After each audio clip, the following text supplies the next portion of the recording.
Hello. आज की इस वीडियो में हम बात करेंगे हमारी न्यू एजुकेशन पॉलिसी के बारे में। हमारी जो नई शिक्षा नीति 2020 आई है उसके बारे में हम बात करेंगे। ये शिक्षा नीति तीसरी शिक्षा नीति है। इसके पहले 2 शिक्षा नीतियाँ आई थी, जिसमें जो फर्स्ट नीति थी वो 1968 में आया था एंड जो सेकंड नीति थी वो 1986 में आया था। यानी कि पहला 1968 में और दूसरा 1986 में और तीसरा 2020 में आया। इस नीति का मसौदा जिस कमेटी को सौंपा गया था, उस कमेटी की जो अध्यक्षता थी उसे डॉक्टर के कस्तूरीरंगन को दिया गया था, जो कि इसरो के पूर्व प्रमुख रह चुके हैं। यानी कि इस कमेटी की जो अध्यक्षता है वो डॉक्टर के कस्तूरीरंगन ने किया है, जो कि पूर्व इसरो प्रमुख रह चुके हैं। और 2017 में ही इसका मसौदा सरकार की तरफ से दिया गया था, जिसको कि 2019 में पेश किया गया एज इन रिपोर्ट डॉक्टर के कस्तूरीरंगन की कमेटी द्वारा। इसका रिपोर्ट 2019 में प्रस्तुत किया गया और 2020 में इसे एक नीति के तौर पे मान्यता दी गई, नई शिक्षा नीति 2020। और इस नीति को लागू करने से पहले भारत के सभी पंचायतों के साथ डिस्कशन किया गया, विचार विमर्श किया गया। उसके बाद ही जाके ये निर्णय लिया गया। काफ़ी लंबा समय तय किया गया है इस नीति को बनाने में, जो कि वर्तमान समय में बहुत ज़रूरी था। बदलते दौर में एक नई शिक्षा की नीति का होना बहुत ही आवश्यक था, जिसमें काफ़ी समय लगने वाला था, जो जाहिर है, और लगा भी इसको तैयार होने में। और 2 से 3 साल का टाइम लेने के बाद ये नई शिक्षा नीति सबके सामने प्रस्तुत की गई।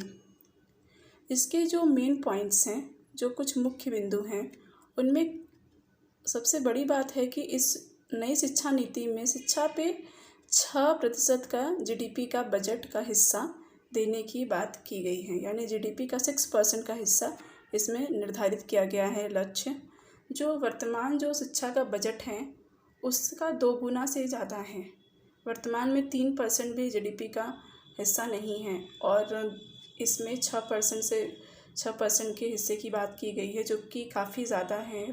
यानी कि जो वर्तमान में हम शिक्षा का माहौल देखते हैं, जो शिक्षा का बजट देखते हैं, उसका लगभग पूरे तरीके से डबल या उससे थोड़ा सा ज़्यादा। तो ये काफ़ी बड़ी बात है, जीडीपी का 6% लक्ष्य निर्धारित करना। तो उसकी बात की गई है। दूसरी जो हमारा human development and welfare ministry है, ministry of human development and welfare, यानी मानव विकास एवं कल्याण मंत्रालय, उसका जो नाम है उसका नाम बदल करके एजुकेशन मिनिस्ट्री यानी शिक्षा मंत्रालय रख दिया गया है। Ministry of human development and welfare का नाम एजुकेशन मिनिस्ट्री रख दिया गया है। तो ये कुछ बेसिक इन्फॉर्मेशन थी इसको रिलेटेड। दूसरा, आगे हम देखेंगे कि जो अब तक हम 10+2 का मॉडल देखते आ रहे थे हमारी एजुकेशन पॉलिसी में, इसको हटा दिया गया और इसकी जगह एक नए मॉडल को लाया गया, जिसको कि 5+3+3+4 का मॉडल कहा गया। यानी 10+2 यानी क्लास 12th, इसका मतलब है क्लास 12th। 10+2 यानी 11 एंड 12। तो इसकी जगह पे अब 5+3+3 का मॉडल लाया गया है। अब हम देखेंगे कि ये 5+3+3 का मॉडल क्या है, इसमें क्या नया है और इसमें क्या कुछ बदलाव किए गए हैं पुराने और नए मॉडल के तहत। तो इसको हम आगे देखते हैं। तो जो ये हमारा मॉडल है 5+3+3+4 का, इस मॉडल में हम देखेंगे जो शुरू का जो 5 ईयर है, फर्स्ट 5 ईयर, यानी जो फर्स्ट 5 ईयर हैं, इसमें हम देखेंगे 3 साल तक प्ले स्कूल, यानी जो 3 साल की उम्र से जो बच्चे प्ले स्कूल में पढ़ने जाते हैं, आंगनवाड़ी में पढ़ने जाते हैं, तो यहाँ पे उसकी बात की गई है कि शुरू के 3 साल यानी इस 5 साल में शुरू के 3 साल बच्चों को प्ले स्कूल में पढ़ाया जाएगा, खेल कूद के साथ पढ़ाया जाएगा, खेल कूद कराया जाएगा स्कूल में। दूसरा साल जो है, आगे के 2 साल, उसमें क्लास 1 एंड क्लास 2 की बात की गई है कि 3 साल के प्ले स्कूल के बाद क्लास 1 एंड 2 में जब बच्चे जाते हैं तो वहाँ पे भी जो पढ़ाई का जो माध्यम होगा वो खेल आधारित ही होगा और किसी भी तरीके का एग्ज़ाम बच्चों से नहीं लिया जाएगा। यहाँ पे इसका तात्पर्य ये है कि बच्चों के ऊपर कोई भी प्रेशर बिल्डअप करने की कोशिश नहीं की जा रही है इस नीति के तहत, इस मॉडल के तहत, ताकि बच्चे स्कूल से जुड़ें। जो स्कूल से भागते हैं वो भागे न बल्कि स्वयं स्कूल की ओर आकर्षित हो। तो इस आकर्षण के लिए बच्चों को स्कूल की तरफ आने के लिए प्रेरित करने के लिए किसी भी तरीके का बर्डन देने का इसमें मना किया गया है कि उन्हें कोई बर्डन ना हो, वो अपनी मर्ज़ी से स्कूल आएँ, एग्ज़ाम का टेंशन ना हो, आएँ खेल कूद के साथ सीखें पढ़ें।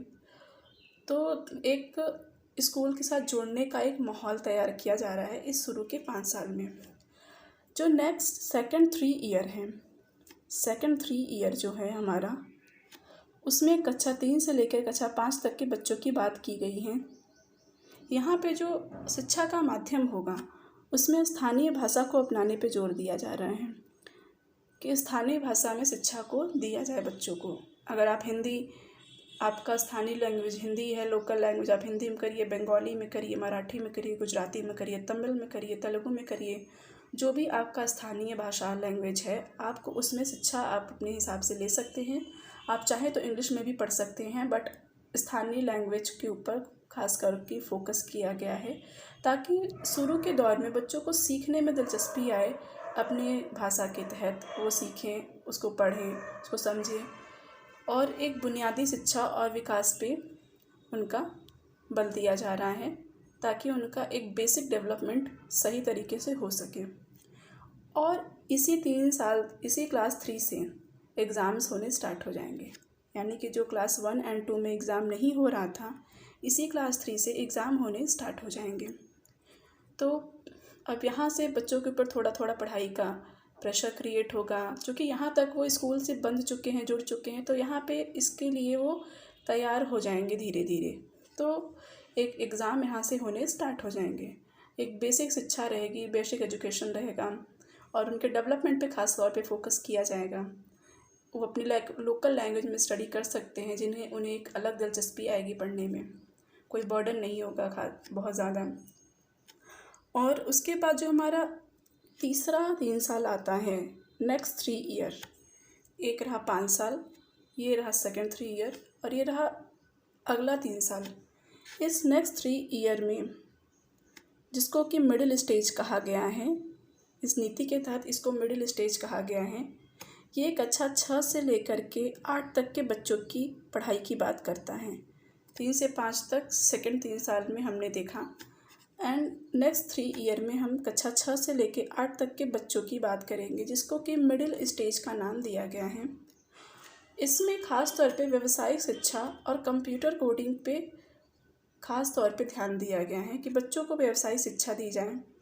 उन्हें जो भी सीखने का मन हो, सिलाई, कढ़ाई, बुनाई, कारपेंटर का काम, बढ़ई का काम, जो भी उनका मन हो सीखने का, अगर वो अपनी मर्ज़ी से कुछ सीखना चाहते हैं, कुछ इनोवेशन करना चाहते हैं, तो उसके लिए उनके हेल्प की जाएगी, जो कि एक अनिवार्य है। और कंप्यूटर कोडिंग की शिक्षा को भी अनिवार्य किया गया है कि बच्चों को बेसिक कंप्यूटर कोडिंग सिखाई जाएगी, जिसे अनिवार्य किया गया है। पिछली पढ़ाइयाँ जो हैं वो तो होती रहेंगी, ये कुछ बदलाव की बात है जिनको यहाँ पे बताया जा रहा है।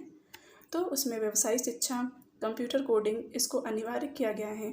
साथ ही साथ कोई भी स्टूडेंट अपनी मर्ज़ी से कोई भी भारतीय भाषा को सीख सकता है। भारतीय भाषा इन द सेंस कि आप अपनी मर्ज़ी से कोई भी अपना इंडियन लैंग्वेज, जो हमारी मूल भारतीय भाषा है, जैसे कि मैथिली, उर्दू, संस्कृत, ऐसी जितनी भी लैंग्वेजेस हैं हमारे इंडियन लैंग्वेज, आप उनको अपनी मर्ज़ी से कोई भी सीख सकते हैं। जो आपको पसंद हो वो, स्कूल द्वारा आपके ऊपर प्रेशर नहीं किया जाएगा कि आपको यही सीखना है, कोई फोर्स नहीं किया जाएगा। जो आपका मन हो, आप उस भारतीय भाषा को अपनी इच्छा से सीख सकते हैं इस मिडिल स्टेज के अंदर, क्लास 6 to 8 के अंदर। यहाँ पे जो पढ़ाई है वो एनालिसिस बेस्ड पढ़ाई का माध्यम अपनाया जाएगा। एज एग्ज़ाम्पल, गांधी जी कब आए, कब गए, कौन से आंदोलन कब हुए, कब उन्होंने सत्याग्रह किया, ये तो बात की बातें हैं। अब यहाँ पे आपको जो पढ़ाया जाएगा वो इस हिसाब से कि गांधी जी ना आए होते तो क्या होता, सुभाष चंद्र बोस गर्म दल के ना होकर के नरम दल के होते तो क्या होता। तो एक हिसाब से यहाँ पे जो पढ़ाई है उसके माध्यम से इस नीति के तहत आपकी जो थिंकिंग की जो कैपेबिलिटी है, जो कैपेसिटी है, उसको बिल्डअप करने का एक मसौदा तैयार किया गया है, ताकि आपकी सोचने की जो क्षमता है वो बढ़े, आपका मेंटली विकास हो, जो कि आने वाले समय में, आने वाली पढ़ाई में, आने वाले क्षेत्र में आपके बहुत काम आएगा। अगर वो यहीं से बिल्डअप होगा, आपका सोचने की क्षमता यहीं से विकसित होगी, तो भविष्य में ये आपके बहुत ही कारगर साबित होगा। अब हम यहाँ पे देखते हैं जो लास्ट 4 ईयर हैं, आखिर का बचा जो चौथा साल है, लास्ट 4 ईयर, वो जो है कक्षा 9 से कक्षा 12 तक के बच्चों की पढ़ाई की बात करता है, क्लास 9 टू क्लास 12। इस 4 ईयर को सेकेंडरी स्टेज का नाम दिया गया है, यानी कक्षा 9 से कक्षा 12 तक की पढ़ाई को सेकेंडरी स्टेज कहा जाएगा। जैसा कि कक्षा 6 से 8 तक को मिडिल स्टेज कहा गया, कक्षा 9 से 12 तक को सेकेंडरी स्टेज कहा जाएगा। अब यहाँ पे जो सबसे बड़ी बात, सबसे बड़ा बदलाव किया गया है कि स्ट्रीम को पूरी तरीके से हटा दिया गया है, यानी कि अब आप ना आर्ट्स के स्टूडेंट हैं, ना आप साइंस के स्टूडेंट हैं, ना आप कॉमर्स के स्टूडेंट हैं। अब आप मल्टीपल सब्जेक्ट पढ़ सकते हैं। Multiple subject in the sense कि आपको मैथ पसंद है, मैथ पढ़िए। मैथ के साथ साथ आपको बायो भी पसंद है, आपने बायो भी ले लिया। उसके साथ साथ आपका हिस्ट्री में भी दिलचस्पी है, आपने हिस्ट्री पढ़ लिया। उसके साथ ही साथ आपको अकाउंट भी बहुत पसंद है, आपने अकाउंट्स ले लिया। तो ये हो गए आपके चारों कि आप किसी भी एरिया से कोई भी सब्जेक्ट जो आपको पसंद हो वो आप पढ़ सकते हैं। किसी भी स्ट्रीम की ज़रूरत नहीं, आप अपने हिसाब से पढ़ाई कर सकते हैं। कोई बर्डन नहीं, कोई प्रेशर नहीं, जो आपका मन हो आप वो पढ़ेंगे। तो एक तरीके का ये यहाँ पे एक नया बदलाव किया गया है, जो कि काफ़ी अच्छा बदलाव है कि स्टूडेंट्स के ऊपर थोपा नहीं जाएगा कोई भी स्टडी, कोई भी पढ़ाई। वो अपनी मर्ज़ी से अपने मर्ज़ी का सब्जेक्ट पढ़ सकते हैं, अपने हिसाब से जो उनको पसंद हो उस सब्जेक्ट को वो चूज़ कर सकते हैं। सेकेंड थिंग, यहाँ पे सेमेस्टर वाइज एग्ज़ाम का प्रावधान किया गया है। मतलब कि जो आपके बोर्ड एग्ज़ाम्स होते थे, साल में एक बार जो एग्ज़ाम होता था, उसके जगह पे अब सेमेस्टर वाइज एग्ज़ाम होंगे क्लास 9 टू 12, ताकि आप पढ़ाई से लगातार जुड़े रहें, निरंतरता बनी रहे आपकी, ताकि आप फोकस होके पढ़ें। ऐसा नहीं है कि लास्ट के 3 महीने पढ़ के एग्ज़ाम निकाल देने वाला, ये सिस्टम अब ख़त्म होगा। सेमेस्टर वाइज एग्ज़ाम होंगे जिसमें आपको बराबर अपनी पढ़ाई पे फोकस करना होगा।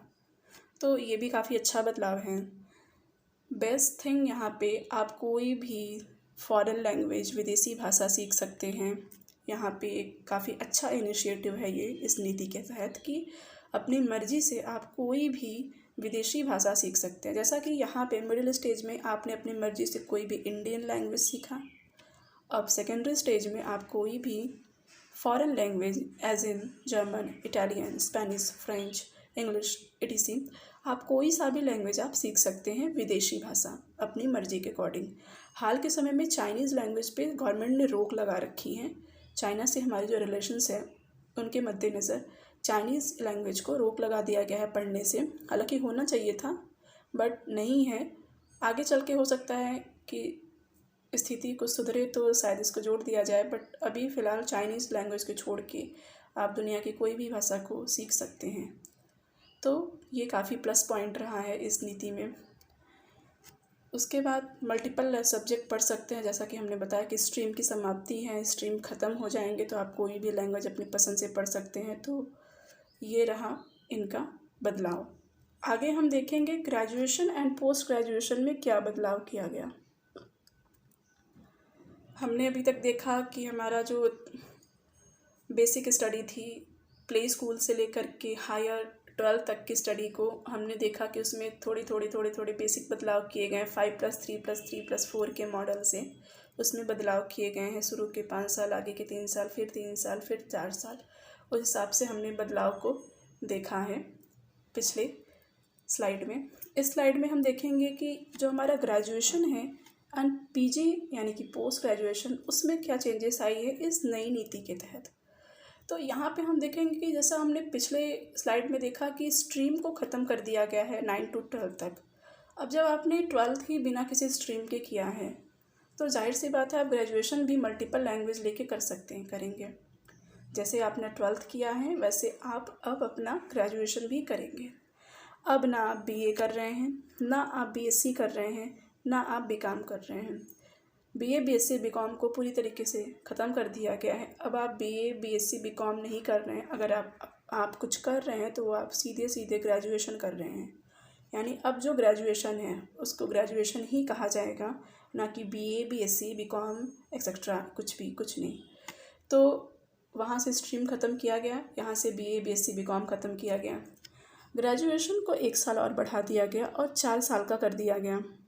यानी अब जो आपका ग्रेजुएशन होगा वो 4 साल का होगा। लेकिन यहाँ पे सबसे बड़ी बात क्या है कि जैसे पहले होता था कि अगर आपने 3 साल के ग्रेजुएशन में 1 साल ग्रेजुएशन करके 2 साल ग्रेजुएशन करके छोड़ दिया तो कुछ साल बाद आपकी वो डिग्री किसी काम की नहीं रह जाएगी। 2 साल तक की आपकी पढ़ाई किसी काम की नहीं रह जाएगी।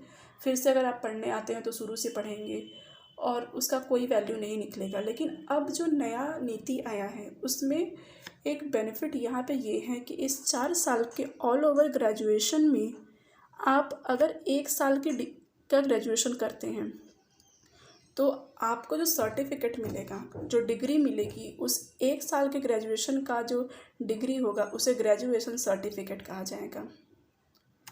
अगर आप 2 साल तक का ग्रेजुएशन करते हैं तो आपको ग्रेजुएशन डिप्लोमा मिलेगा। एंड अगर आप 3 साल का ग्रेजुएशन करते हैं तो आपको ग्रेजुएशन डिग्री मिलेगी। और इस ग्रेजुएशन डिग्री को पाने के बाद आप जॉब या कॉम्पिटिटिव एग्ज़ाम के लिए अप्लाई कर सकते हैं, कोई भी कंपटीशन की तैयारी कर सकते हैं। और अगर आप पूरा 4 साल का ग्रेजुएशन करते हैं तो आपको ग्रेजुएशन रिसर्च की डिग्री मिलेगी। 1 year graduation certificate, 2 year graduation diploma, 3 year graduation degree, 4 year graduation research.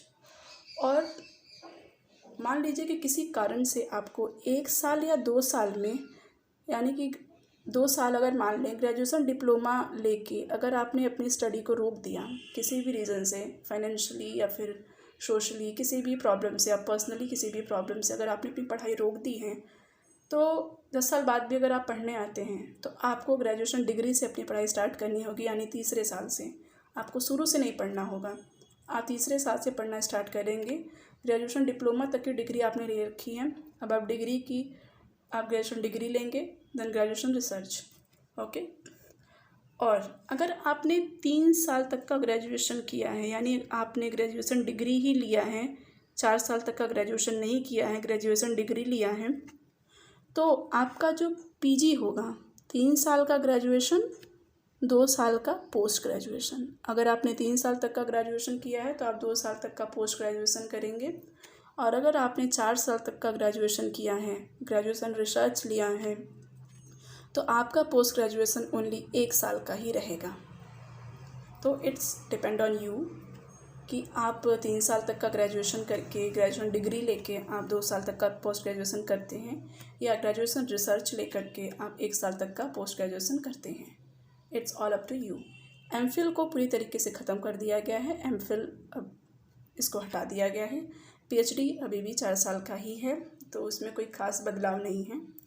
यहाँ सबसे बड़ी बात यह है कि अब एक नई चीज़ काफ़ी बेहतर आई है स्टूडेंट्स के लिए, जो अच्छे स्टूडेंट्स हैं, जो अच्छी पढ़ाई अच्छी जगह से करने चाहते हैं, उनके लिए काफ़ी बेस्ट थिंग्स हैं कि अब हमारी गवर्नमेंट ने अलाउ किया है कि विदेश की, फॉरेन की जो टॉप 50 यूनिवर्सिटीज़ हैं, टॉप 50 यूनिवर्सिटीज़ वो इंडिया में अपनी ब्रांचेस खोल सकती हैं विदाउट एनी सिक्योरिटी मनी। इन्हें कोई सिक्योरिटी मनी नहीं दिया जाएगा, सिर्फ जो टॉप 50 यूनिवर्सिटीज़ हैं वो अपनी ब्रांचेस खोल सकती हैं। ऐसा नहीं कि पाकिस्तान का इस्लामाबाद विश्वविद्यालय भी आके खोल ले, ऐसा नहीं है।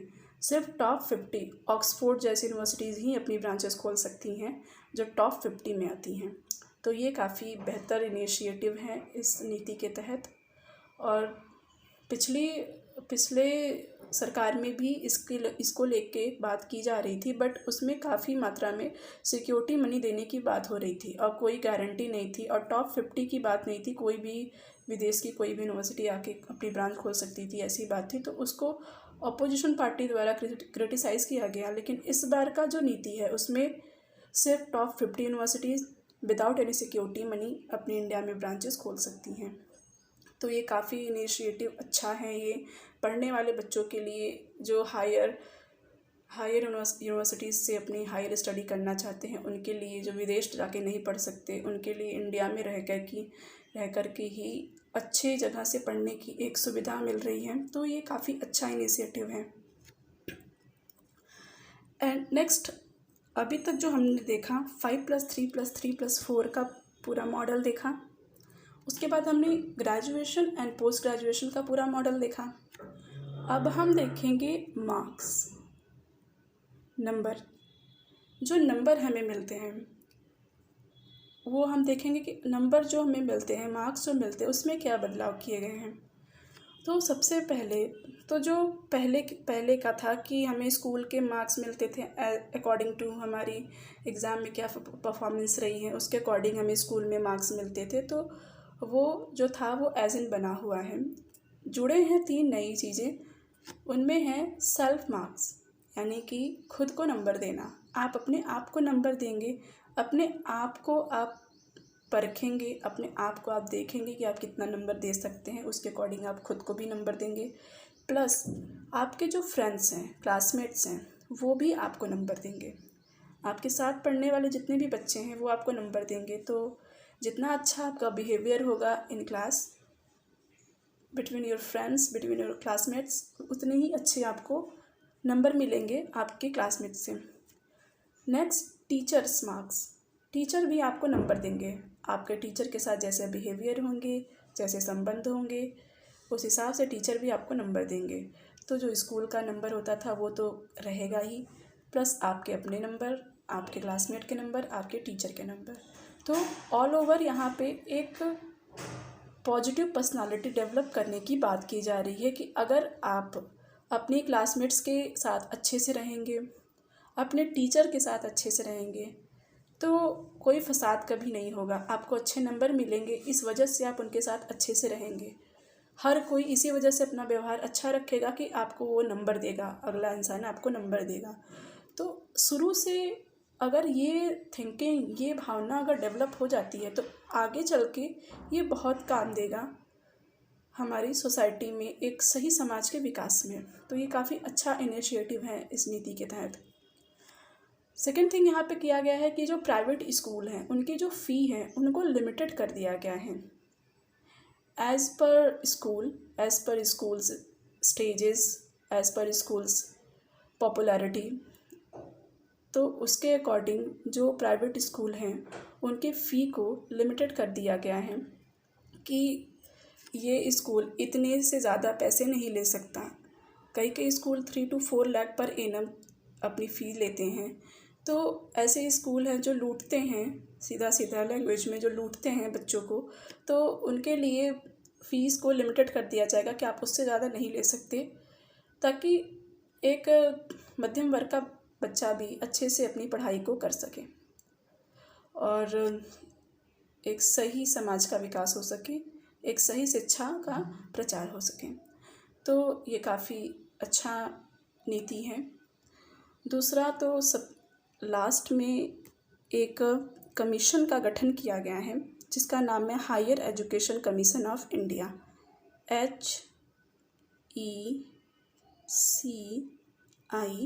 Higher education commission of India. Medical and law college के जो एजुकेशन है, मेडिकल एंड लॉ की जो एजुकेशन है, उनको अगर छोड़ दें, मेडिकल एंड लॉ को छोड़ दें, तो इन दोनों के अलावा जितने भी हायर स्टडीज़ हैं, उच्च शिक्षा, इन दोनों को छोड़ के जितनी भी उच्च शिक्षा है उनके लिए एक कमेटी का गठन किया गया है जिसका नाम है higher education commission of India, जो कि सभी तरीके के मेडिकल और लॉ को छोड़ के बाकी सभी हायर एजुकेशन के ऊपर निगरानी रखेगा, उनके तहत काम करेगा और वो निर्णय लेगा कि किस तरीके से इन हायर स्टडीज़ में किस तरीके से काम होने चाहिए, क्या बदलाव होने चाहिए, क्या नया होना चाहिए, क्या चीज़ चेंज किया जाना चाहिए। तो उसका जो पूरे के पूरे तरीके से एक नई कमेटी को बैठाई गई है, higher education committee of India, medical and law education को छोड़ के। तो इस पूरे वीडियो में हमने देखा कि किस तरीके से पुरानी जो शिक्षा नीति थी उसको बदला गया है और नई शिक्षा नीति को लाया गया है। और एक तरीके से एक नए समाज के विकास में ये बहुत ही अहम कदम है कि इस नई नीति को लाया गया है, क्योंकि इसकी बहुत ही ज़्यादा आवश्यकता थी। वर्तमान समय में टेक्नोलॉजीज़ बढ़ रही हैं और लोग मॉडर्न हो रहे हैं, समाज मॉडर्न हो रहा है। तो 1986 की पुरानी नीति आज के समय के लिए बहुत ओल्ड हो चुकी थी। एक नई नीति की बहुत ही आवश्यकता थी। 2022 से इसको लागू करने की बात की जा रही है। वैसे तो ये बहुत ही अच्छी नीति है, लगभग 98% इस नीति को सही कहा जा सकता है, नो डाउट। थोड़ी बहुत खामियां तो हर किसी चीज़ में होती हैं, बट 98% 97% ये नीति सही कारगर साबित होगी अगर ये उसी तरीके से लागू हो जिस तरीके की नीतियाँ बताई जा रही हैं। अगर उस हिसाब से इसका इम्प्लीमेंट हो तो ये काफ़ी अच्छा रिज़ल्ट देगी एक समाज के विकास के लिए, एक सही देश के निर्माण के लिए। ये काफ़ी अच्छा कदम है, क्योंकि हमारे यहाँ स्टूडेंट जो आज के डेट में गवर्नमेंट जॉब के पीछे भागते हैं, नए स्टार्टअप नई चीज़ें करने से कतराते हैं, क्योंकि वो मेंटालिटी डेवलप नहीं हो पाती है स्टडीज़ के माध्यम से। लेकिन जो नई नीति आई है यहाँ पे पूरी जो मॉडल दिया गया है उसके तहत एक जो क्रिटिकल एनालिसिस करके जो स्टडी का माध्यम बनाया गया है, पढ़ाई का जो एक नया तरीका बिल्डअप किया गया है, उससे क्या होगा कि बच्चों में सोचने और समझने की जो कैपेसिटी है वो बिल्डअप होगी, वो क्षमता बढ़ेगी। तो वो नई चीज़ें सोचेंगे, नए इनिशिएटिव करेंगे, नए स्टार्टअप करेंगे और खुद को अलग एक पहचान देने के लिए सोचेंगे और गवर्नमेंट की चीज़ों से हटके वो अपने आप को नए को बनाएंगे। तो ये एक सही समाज के विकास के लिए भी अच्छा है और आने वाले समय में अर्थव्यवस्था में इसका एक बहुत बड़ा रोल होगा, क्योंकि अगर हमारी यूथ ही सही और वेल एजुकेटेड हो तो जाहिर सी बात है देश का भी सही विकास होगा। तो इस डिस्कशन में सिर्फ इतना ही।